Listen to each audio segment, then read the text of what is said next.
আপনি চাইলে শ্রেয়া ঘোষাল ডুয়েট করবে, আপনি চাইলে জেনিফার লোপেজও ডুয়েট করতে পারে। ভাইয়া গাবে চান্দা হ্যাঁ তু, আমি বলবো মেরা সুরজ হ্যাঁ তু।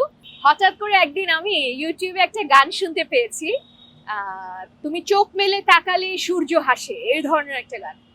পরে দেখলাম যে এটা ভাইয়ার নিজের কণ্ঠের গাওয়া গান।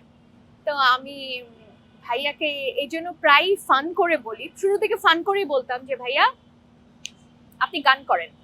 তোমার বলতে ধুর গান, আমি কি গান গাই নাকি? তা বলতাম কেন, শাহরুখ খান সালমান খান গান করে, আপনিও গান করেন, আপনার ফিল্মে আপনি আরেকটা সুন্দর গান করেন।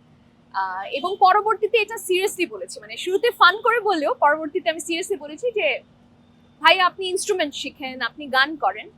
এবং আমার কাছে মনে হয় যে ভাইয়া যদি গান করে এটা নিশ্চয়ই কেউ চুলচেরা বিশ্লেষণ করবে না যে তার সুর কতটুকু লাগলো, তার মাপ কতটুকু হলো, লয়তে সে কতটুকু পাকা হলো। আমার মনে হয় সবাই এটা সুন্দর করেই নিবে। তিনি এতদিন ধরে সিনেমা করছে, গানের ব্যাপারে তার ভালোই আইডিয়া আছে।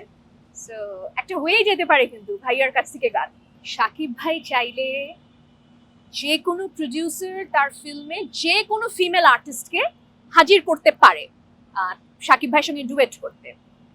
তো আমি মজার ছলে ভাইয়াকে বলেছি একদিন যে আপনি চাইলে শ্রেয়া ঘোষাল ডুয়েট করবে, আপনি চাইলে জেনিফার লোপেজও ডুয়েট করতে পারে।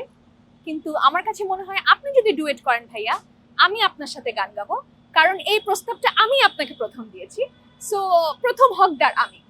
সো ভাইয়া যদি গান করে এবং ডুয়েট যদি করে, যেটা করার সম্ভাবনা খুব কম, কিন্তু মজার ছলে আমি তার ছোট বোন এটা বলতেই পারি এবং বলেছি যে ভাইয়া তখন আমরা একসাথে ডুয়েট করব। ভাইয়া গাবে চান্দা হ্যাঁ তু, আমি বলবো মেরা সুরজ হ্যাঁ তু, আর ভাই বোনের গানটা তখন আমাদের হবে। Next level, well done, side by side, free.